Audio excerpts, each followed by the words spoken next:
Hi friends. कोई कोई sector ऐसा होता है जो कुछ दिनों के लिए ग्रोथ शो करता है, कुछ सेक्टर्स ऐसे होते हैं जो कुछ महीनों के लिए ग्रो करते हैं और कुछ सेक्टर्स तो कई वर्षों तक भी ग्रो करते हैं।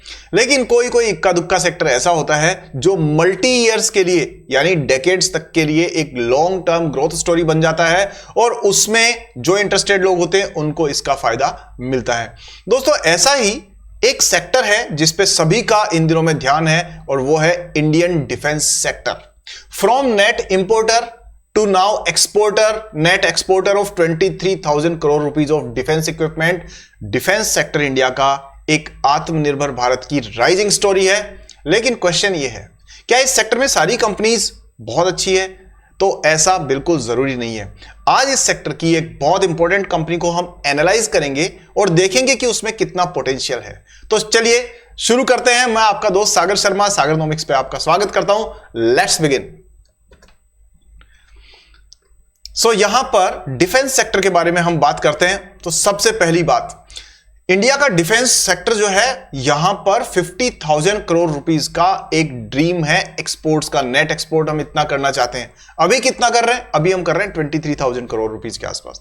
तो सबसे बड़ी बात ये देखिए कि यहां पर इस सेक्टर में पोटेंशियल क्या है, क्यों है? क्योंकि 1.89 लाख करोड़ रुपीस की ऑर्डर बुक्स है। कहां पर कौन कौन सी टॉप कंपनीज है आप देख सकते हैं, HAL, BEL, MDL और बहुत सारी कंपनीज है। 177% 1 ईयर रिटर्न है निफ्टी के डिफेंस इंडेक्स में और इसने बाकी सारे मार्केट को ओवर डोमिनेट किया है।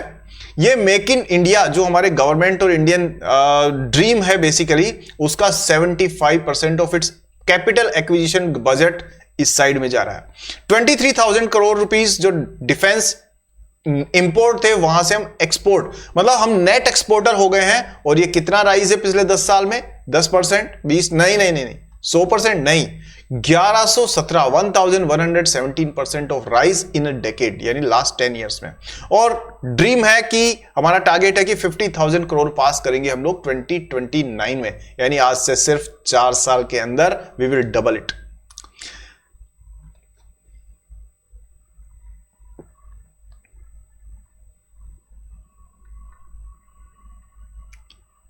तो दोस्तों, आपने देख लिया, एक डिस्क्लेमर है कि यहां पर मैं आपको बता देना चाहता हूं, I am not a SEBI certified और सेबी रजिस्टर्ड पर्सन, और मैं जो भी कुछ रिसर्च आपको शेयर कर रहा हूं ये प्योरली एजुकेशनल पर्पस के लिए है और मेरी पर्सनल रिसर्च पर बेस्ड है और पब्लिकली अवेलेबल डेटा पे है।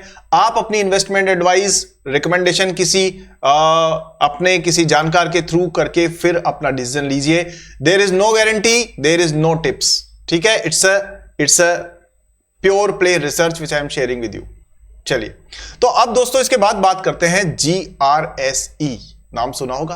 नाम तो सुना होगा आपने। यह है दोस्तों इंडिया की शिप बिल्डिंग की one of the fastest growing company और वॉरशिप पावर हाउस। आपने देखा ना नेवी का कितना बड़ा रोल रहता है, और नेवी, इंडियन नेवी जो है वो बहुत तेजी से ग्रो कर रही है। GRSE उसको मजबूती दे रही है। तो क्या है और GRSE? सबसे पहली बात, this is the company which is a make in India champion. ये मेक इन इंडिया के अंदर सबसे मजबूत दावेदारों में से एक है। पब्लिक सेक्टर यूनिट है और डाइवर्सिफाइड कैपेबिलिटीज है, यानी ये वॉरशिप्स बनाती है, नावें बनाती है, युद्धपोत बनाती है। इंजीनियरिंग में जो भी शिप से रिलेटेड इंजीनियरिंग होती है वो करती है ये। इंडियन आर्मी को इन्होंने 5,300 सप्लाई किया है स्टील ब्रिजेस, ये भी बनाती है। इंजन प्रोडक्शन भी करती है और मार्केट में अगर बात करें पोजीशन की तो one of India premier shipyards है ये, ठीक है? एडवांस शिप बिल्डिंग में, टेक्नोलॉजी में है ये, मतलब बहुत R&D करती है, बहुत रिसर्च करती है और फ्यूचर में कंपनीज वही ग्रो करती है जिनमें R&D की क्षमता होती है। स्ट्रॉन्ग फाइनेंशियल्स आप देख सकते हैं, 5,000 करोड़ रुपीस का रेवेन्यू इंक्रीज है, यानी एक साल में 41% ग्रोथ, और प्रॉफिट आफ्टर टैक्स वो भी 47% से ग्रो किया है। और सबसे खास बात यह है, कोई कर्जा नहीं है, टोटली डेट फ्री कंपनी है, and that's the power of this. अब इसकी कुछ अच्छी बातों के बारे में हम बात कर लेते हैं। हम इसके कुछ हाइलाइट्स को देखते हैं कि कंपनी के बारे में बेसिकली अगर हम देखें तो क्या पॉजिटिव है क्या नेगेटिव है, ये जरा एक बार देख लेते हैं। यहां आप देख सकते हैं कि इसके पास रोबस्ट ऑर्डर बुक है, यानी कि करीब करीब आप देखिए 23,880 करोड़ रुपीस की तो इसके पास ऑर्डर बुक है। और नेक्स्ट जो है 25,000 करोड़ नेक्स्ट जेन का जो कोविड्स है वो है। नेक्स्ट है प्रूवन ट्रैक रिकॉर्ड, ये इंडिया की ओनली शिपयार्ड है to deliver 111 warships to maritime forces. 111 warships इन्होंने दिए हैं इंडियन नेवी और हमारे डिफेंस सेक्टर को। ग्लोबल एम्बिशन, ये जर्मनी के साथ में भी वेसल्स बनाती है। अभी वेसल्स क्या होते हैं? वेसल्स दोस्तों बोलते हैं जो बड़े मालवाहक जो जहाज होते हैं उनको। तो डिफेंस सेक्टर के साथ साथ में कमर्शियल यूज में भी शिप्स का बहुत काम आता है और इसलिए ये अपनी कैपेबिलिटी को कमर्शियल सेक्टर में भी यूज कर सकती है आने वाले दिनों में। सबसे बड़ी बात है ये है टेक्निकल प्रोग्रेस, यानी पहले ना शिप बनते थे, आपने देखे होंगे वो लकड़ी के शिप और जो आसानी से लकड़ी गल जाती थी, उनका मेंटेनेंस ज्यादा होता था। लेकिन अब जो शिप्स बन रहे हैं ना वो बहुत एडवांस टेक्नोलॉजी से बन रहे हैं और इसलिए जीआरएससी को उसका फायदा जरूर मिलता हुआ दिख रहा है। नेक्स्ट बात करते हैं दोस्तों, कंपनी के बिजनेस मॉडल की बात कर लेते हैं। अब ये काम करती कैसे है? सबसे बड़ी बात यह है कि ये अपना जो बिजनेस मॉडल है वो इसका इस तरीके का है कि ये देखिए इसके पास 89% ऑफ रेवेन्यू ये कहां से आता है? ये आता है शिप बिल्डिंग सेगमेंट से। और शिप बिल्डिंग सेगमेंट के अंदर आप देख सकते हैं majority of the product are manufactured by GRSC or supplied to central and state government. तो इंडियन नेवी जो है उसके लिए ये एक बहुत इंपॉर्टेंट कंपोनेंट है और क्योंकि गवर्नमेंट को नेवी को मजबूत करना है तो ये सिर्फ नेवी के लिए स्पेसिफाइड जो इक्विपमेंट्स है वो बनाती है। साथ में ये डीजल इंजन मैन्युफैक्चरिंग से भी इसका थोड़ा बहुत रेवेन्यू आता है, हालांकि बहुत ज्यादा नहीं है। और जैसा मैंने बताया 23,000 करोड़ रुपए की ऑर्डर बुक इसके पास में पड़ी हुई है एडवांस में।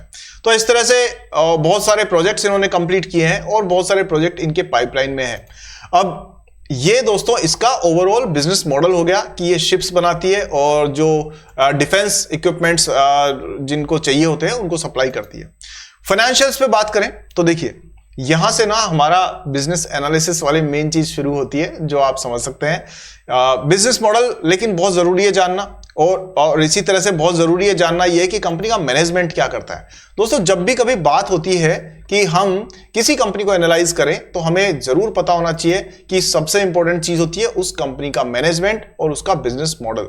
तो जब भी ऐसा हो तो हमें देखना चाहिए कि कंपनी एक्चुअली करती क्या है, उसका मैनेजमेंट क्या ईमानदार है, क्या लॉन्ग टर्म स्ट्रेटेजी पे चल रहा है और क्या एक तरह से प्रोएक्टिव डिसीजंस लेता है या फिर रिएक्टिव है कि जब कुछ बुरा हो जाएगा तो फिर प्रेस में आके स्टेटमेंट दे देंगे या फिर काफी घालमेल करेंगे। जैसे आपने पिछले दिनों कुछ बैंक्स में देखा, आपने देखा कि डेरिवेटिव्स में जो ट्रेडिंग चल रही थी, डील्स चल रही थी, वो बताया नहीं उन्होंने सेबी को, गवर्नमेंट रेगुलेटर्स को। तो प्रॉब्लम यह है कि कंपनियां जो छुपाती है, कंपनियां जो चीजों को गोलमोल करके देती है वो कुछ समय के लिए इन्वेस्टर्स को मिसगाइड कर सकती है, बट लॉन्ग टर्म में हमेशा क्वालिटी मैनेजमेंट और क्वालिटी बिजनेस यही मैटर करता है। सो अब अगर हम बात करें तो सबसे पहले हमें ये कुछ फैक्टर्स को ध्यान रखना चाहिए कि हम कंपनी को एनालाइज करें तो हमें पता होना चाहिए कि भाई इसमें क्या चीज है। कंपनी एनालिसिस में हमें पता होना चाहिए फर्स्ट चीज क्या देखनी है हमें, कंपनी का बिजनेस मॉडल। इसमें चार चीजें होती है, कंपनी के पास पैसा आता कहां से है, पैसा जाता कहां है, सो इनकम कहां से आ रही है। कंपनी पहले तो सबसे पहले जरूरी है कि व्हाट डज इट डू, करती क्या है कंपनी, ठीक है। फिर आता है इसके पास में इनकम कहां से आती है, फिर आता है कि इसके पास में एक्सपेंसेस कौन कौन सी जगह पे करती है ये, और लास्ट आता है आपका कि ये शेयर होल्डर्स को किस तरीके की वैल्यू ऐड करके दे रही है, ठीक है। जब आपको पता पड़े कि इन चारों चीजों के ऊपर ये खरी उतर रही है तो हम नेक्स्ट लेवल पे आते हैं और वो लेवल होता है आपका मैनेजमेंट क्वालिटी। तो मैनेजमेंट क्वालिटी में जैसे हम लोग देखते हैं कि क्या मैनेजमेंट ईमानदार है, ऑनेस्ट है, क्या वो अकाउंटेबल है टू शेयर होल्डर्स, साथ में क्या उसका ट्रैक रिकॉर्ड अच्छा है, क्या उसमें ज्यादा चेंजेस तो नहीं आ रहे हैं कि आज सीईओ कोई और है, कल कुछ और है, तो लो एट्रिशन है उसमें। इसके अलावा हमें यह भी देखना होता है कि वो R&D पर कितना खर्च कर रहा है। इसी तरह से बहुत सारे फैक्टर्स होते हैं और ये सारे फैक्टर्स कुल मिलाकर के और हम लोग कंपनी को एनालाइज करते हैं, उसमें हमारी मदद करते हैं। बहरहाल वापस आते हैं हम लोग अपने जीआरएससी के बिजनेस पे। तो यहां हम देख सकते हैं कि जो जीआरएसई है उसने जो रेवेन्यू है उसमें एक ग्रोथ दिखाई है। तो 2020 से अगर हम बात करें तो थोड़ा सा 21 में डाउन हुआ था रेवेन्यू, रीजन बीइंग कोविड।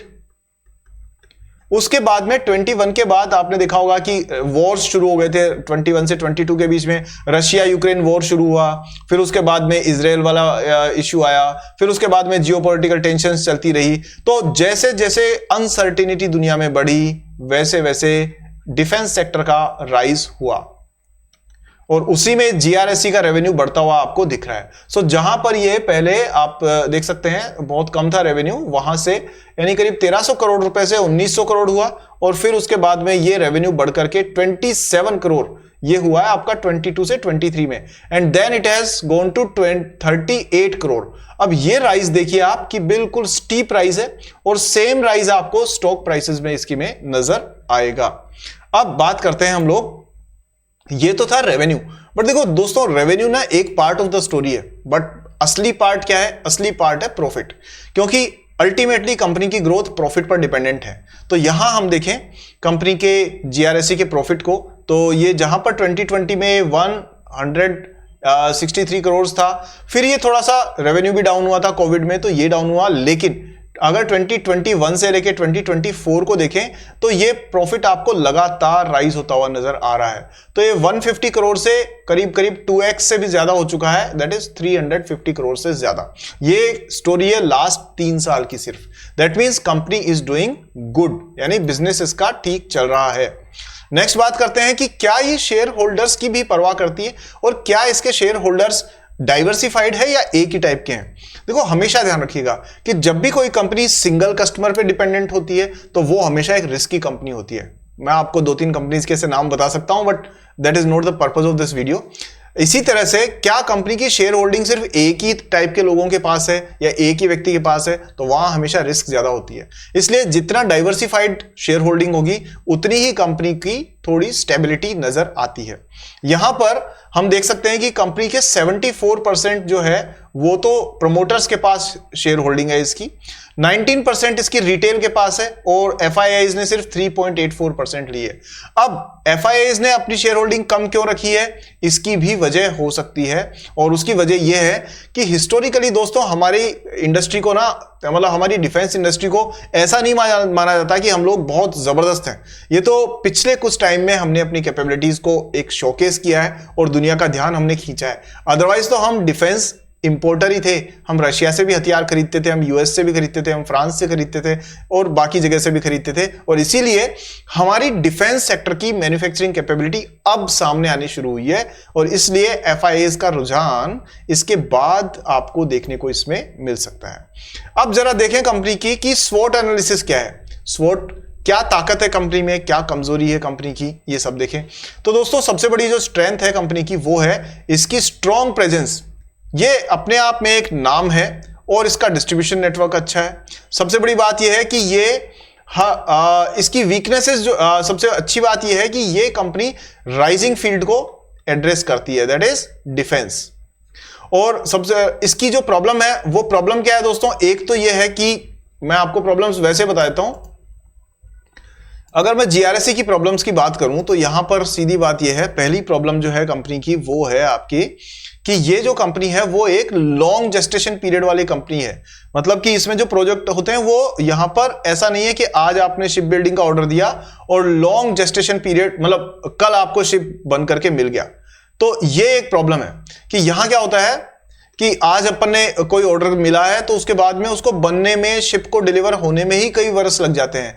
तो उसका ऑर्डर का पेमेंट कब आएगा, कितना आएगा, कितने पार्ट में आएगा, तो जैसे रोड इंडस्ट्री में होता है वैसे ही यहां पर ये भी होता है। सेकंड जो अगर इसके नेगेटिव पॉइंट की बात करें तो वो ये है कि दोस्तों आज डिफेंस सेक्टर राइज कर रहा है, ठीक है, लेकिन कल डिफेंस सेक्टर में अगर मान लीजिए स्लो डाउन आता है तो इसके बिजनेस पर भी असर पड़ेगा। तो ये ट्रेंड को भी फॉलो करता है। क्योंकि जब अनसर्टेनिटी है तो इसका बिजनेस चलेगा, सर्टेनिटी आ गई तो बिजनेस थोड़ा सा डाउन हो जाएगा। लेकिन क्या ये परमानेंटली डाउन होगा, तो ऐसा बिल्कुल भी नहीं है, क्योंकि डिफेंस आज की तारीख में सारी दुनिया की जरूरत हो चुकी है। सारी दुनिया में हर देश चाहता है कि मेरी आर्मी, मेरे नेवी मजबूत हो। तो इसलिए ये चीजें अपॉर्चुनिटीज ये है कि पूरी दुनिया इनके लिए खुली हुई है। डिफेंस एक्सपोर्ट जो है वो जैसे जैसे वर्ल्ड में इनका नाम होगा वैसे वैसे बढ़ेंगे। अभी इनको ऑर्डर आने शुरू हो गए हैं बाहर से और अब धीरे धीरे वो ऑर्डर्स बढ़ते जाएंगे। आपने तो देखा ही था ना कि हमारी जो आकाश मिसाइल है, हमारे जो बाकी के जितनी पिनाका है, ये सब किस तरीके से दुनिया में एक अच्छी इमेज उनकी बनी है। थ्रेट्स क्या है दोस्तों? थ्रेट्स ये है कि जियोपॉलिटिकल इश्यूज है। वहां कहीं ट्रंप ने सैंक्शंस लगा दिए, टैरिफ लगा दिए, कहीं कुछ और इश्यूज हो गए, इकोनॉमिक डाउनटर्न्स है, कुछ देश की इकोनॉमी ग्रो ही नहीं कर रही है, तो even if they want it they can't afford it. So that is the case. So ये दोस्तों 4 आपने देख लिया होगा डिफेंस, इसकी स्वोट एनालिसिस आपने देखी, क्या स्ट्रेंथ है क्या वीकनेस है। अब हम इसके वैल्यूएशन की बात कर लेते हैं। दोस्तों वैल्यूएशन में जहां तक हम देखेंगे तो कंपनी की मार्केट कैप जो है वो है करीब करीब 34,000 करोड़ रुपीस, यानी अच्छी खासी लार्ज कैप कंपनी है। प्राइस करीब करीब वही 2,500 3,000 के आसपास चलती रहती है, लेकिन प्राइस पे हम इसलिए बात नहीं करेंगे क्योंकि हमारा मकसद ना आपको प्राइस से रिलेटेड डिटेल्स देना नहीं है, बल्कि यहां पर एक एजुकेशनल कंटेंट से आपको बताना है कि कंपनीज में किस तरह से रिसर्च होती है। Price, stock price to earning 65 है, थोड़ा सा ज्यादा लग रहा होगा, बट अगर आप स्टॉक पूरे इंडस्ट्री में जाकर के देखेंगे तो आपको लगेगा कि लगभग यही पीई रेशियो करीब करीब चलता आ रहा है। तो यहां आप देखिए इसी इंडस्ट्री के बाकी पीई रेशियोज है, तो ये 39 आपका HAL का है, 56 भारत इलेक्ट्रॉनिक्स का है, 126 भारत डायनेमिक्स का है, GRSE का 65 है। तो पूरी इंडस्ट्री का पीई रेशियो इसी रेंज में है। ROCE is a very important thing, that is 37, which about 20 is always good. Industry का पी 75 है। डिविडेंड जरूर देती है कंपनी, और क्यों देती है? क्योंकि गवर्नमेंट डिविडेंड ले लेती है इससे। और साथ में ROE जो है वो हमारे लिए इन्वेस्टर्स के लिए, एक कॉमन पर्सन के लिए बहुत इंपॉर्टेंट होता है, तो ये भी 20 से अबव है। पैग रेशियो 2.54 है, थोड़ा सा एक्सपेंसिव तो है बट अच्छी क्वालिटी के स्टॉक्स में ये चीज होती है। डेट टू इक्विटी बिल्कुल जीरो है, that means it's absolutely debt free company. तो लॉन्ग जेस्टेशन वाली कंपनी है लेकिन फिर भी डेट फ्री है। वैसे आप देखेंगे तो जो जिनका टाइम पीरियड, ऐसे प्रोजेक्ट्स में डील करती है जो कंपनीज जिनका टाइम होराइजन लॉन्ग होता है, वहां पर डेट का एक प्रॉब्लम रहता है, बट ये कंपनी को ये प्लस पॉइंट है। पित्रोस की स्कोर ये 8 से ज्यादा 8 है, which is very very very good. ठीक है, अब इसके बाद में हम क्विकली देख लेते हैं इस कंपनी के कुछ रेटिंग्स के बारे में, और कुछ एनालिस्ट जो है उन्होंने इसको किस तरह से रेट किया है वो जरा एक बार देख लेते हैं। तो देखिए यहां पर आपको केयर ने जो रेटिंग करके दी है उसकी डिटेल्स आपको दिखेगी। ये हालांकि करीब 1 साल पुरानी रेटिंग है, उसके बाद की रेटिंग अभी तक तो आई नहीं है, आएगी तो मैं आपसे जरूर टाइम मिलते ही शेयर करूंगा। यहां पर कंपनी का ये कहना है कि यहां पॉजिटिव पॉइंट्स और नेगेटिव पॉइंट्स दोनों इन्होंने बता रखे हैं। लेकिन सबसे पहले देखें कि कंपनी ने केयर ने इसको रेटिंग किस तरीके की दी है। तो यहां पर कंपनी दे रही है AAA rating. Long term and short term दोनों ही फैसिलिटीज को इन्होंने A1+ और AAA दिए, जो कि इनकी बेस्ट रेटिंग होती है। यानी कंपनी का ओवरऑल जो स्क्रूटनी होने के बाद में भी this is really doing well. क्यों इन्होंने कहा है? इन्होंने कहा है कि भाई ये मोर देन 7 डेकेड्स से शिप बिल्डिंग इंडस्ट्री में है, एंड ये करीब करीब मेजोरिटी जो शेयर होल्डिंग है, यानी 74% के आसपास स्टेक गवर्नमेंट ऑफ इंडिया का है। और सबसे बड़ी बात यह है कि 96% orders are coming from Indian Navy and Coast Guard, and the largest order in the order book is of 12,000 crore rupees, which itself is very impressive. Positive negative sector जो इसके चीजें हैं वो मैंने आपको पहले बता दी है। स्ट्रेंथ्स क्या है, वीकनेस क्या है, यही सब कुछ क्रिसिल ये केयर भी कह रही है, जो हम डिस्कस कर चुके हैं। एनुअल रिपोर्ट की बात करें दोस्तों, तो एनुअल रिपोर्ट जो है वो ज्यादा एक तरह से कहेंगे कि बहुत ओवर प्ले नहीं कर रही है, यानी चीजों को एक स्टैंडर्ड तरीके से रख रही है और बहुत ऑनेस्टली चीजों को प्रेजेंट करने की कोशिश कर रही है। अगर आप CMD का मैसेज पढ़ेंगे तो आपको साफ तौर पे पता पड़ेगा कि यहां पर इनका विजन बहुत बड़ा है। ये कह रहे हैं you have to have a big vision and take small steps to get there, यानी ये कुछ वर्षों के लिए नहीं, बाकी एक बहुत लॉन्ग टर्म ग्रोथ के लिए अपने आप को तैयार कर रहे हैं। बाकी सारी डिटेल्स तो क्योंकि 200 पेज की एनुअल रिपोर्ट है तो वो डिस्कस करना इस वीडियो में पॉसिबल नहीं है, बट आप देख सकते हैं कंपनी किस तरह से हमारे देश के नेवी को इंप्रूव कर रही है। अब दोस्तों इक्विटी की रिसर्च किस तरह से की जाती है, इसके लिए हमने आपके लिए कुछ सॉल्यूशंस बना रखे हैं जो मैं आपको क्विकली बता देता हूं। तो यहां पर जो लोग कुछ लोगों का, कुछ मित्रों का हमारा कहना था कि सर कैसे हम एनालाइज करें। तो आपके लिए, अगर आप इक्विटी रिसर्च को, आप स्टॉक मार्केट को, फंडामेंटल्स को अच्छे समझना चाहते हैं, तो यहां हमारी एक वेबसाइट है जिसके ऊपर पूरे आपको कोर्सेज मिलेंगे, पावरफुल कोर्सेज हैं और अफोर्डेबल प्राइसेस पे है। And the best part is कि नो थ्योरी, जस्ट प्रैक्टिस।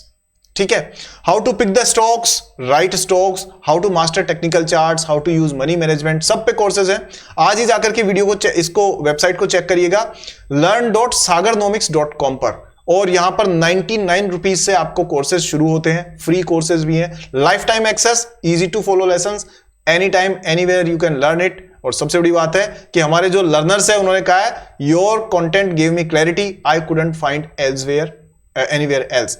यानी ये वो सारे रियल लोग हैं जो इन कोर्सेज को कर रहे हैं, जो आपके स्क्रीन पर अब आपको नजर आएंगे। ये देखिए, ये क्या बोल रहे हैं ये तो मैं अभी आपको दिखा नहीं पाऊंगा क्योंकि टाइम लंबा हो जाएगा, बट ये सारे वो लोग हैं जो सम्मान नाम के हमारे कोर्स को ज्वाइन करके और काफी कुछ सीख चुके हैं। इस कंपनी में कुछ रिस्क फैक्टर्स हैं जो हम पहले डिस्कस कर चुके हैं, और अब हम बात करते हैं जीआरएसई के की टेक अवेज की, यानी कुल मिलाकर के क्या। तो पॉजिटिव चीज नेगेटिव चीजों को मिला करके लास्ट में सम अप करते हैं। स्ट्रॉन्ग फाउंडेशन है कंपनी की, तो रोबस्ट ऑर्डर बुक है, मैंने बताया 23,880 करोड़ रुपए के ऑर्डर्स हैं, 111 वॉरशिप्स डिलीवर कर चुके हैं भाई साहब, तो ये प्रूवन ट्रैक रिकॉर्ड है, तो कंपनी लॉन्ग टर्म के लिए रेडी है। स्ट्रेटेजिक अलाइनमेंट, ये अच्छी बात है क्योंकि हमारा जो आत्मनिर्भर भारत है उसमें ये कंपनी आज नेवी को सप्लाई कर रही है, कल को ये वर्ल्ड वाइड अपने प्रोडक्ट्स को सेल करेगी और अच्छी खासी ग्रोथ कर सकती है। Expanding horizons, defence sector growing sector है और लॉन्ग टर्म के लिए ग्रोइंग रहने की पूरी उम्मीद है, तो यहां इसको फायदा मिलेगा। लोग अब फ्रांस से, रशिया से, यूएस, खासतौर से यूएस से अब धीरे धीरे मुझे ऐसे उम्मीद है कि वहां से हथियार खरीदने की बजाय they will shift towards Indian, क्योंकि इंडियन जो चीजें हैं वो बहुत सस्ती भी है और बहुत रिलायबल भी है। Innovation driven, this company is hard spending a lot of money on innovation and that's why इसकी आगे ग्रोथ स्टोरी काफी अच्छी होने की उम्मीद है। हालांकि ये सिर्फ एक एनालिसिस है और कोई इसको आप ऐसा ना लें, this is just for educational purpose only. I am not registered with SEBI and I am not registered with any other authority. No stock recommendation or financial advice from my side. Please consult your financial advisor for your decisions. Last में दोस्तों आपको ये एक छोटी सी request है मेरी कि आपको अगर वीडियो में 1% भी वैल्यू नजर आई है, please like this video, share it, subscribe to the channel and visit our website learn.sagarnomics.com या फिर sagarnomics.com, और हमारी कोर्सेज और हमारी कम्युनिटी ज्वाइन करिए। मैं वहां पर बहुत सारा एनालिसिस शेयर करता हूं और स्टॉक ऑफ द मंथ भी मैं वहां शेयर करता हूं। कमेंट से आपका कोई भी क्वेश्चन है जरूर पूछिए, और मैं मिलता हूं दोस्तों आपसे जल्दी ही एक नए वीडियो में और एक नए अवतार में। Thank you very much for all the love support. I will see you in the next video. Take care. जय हिंद।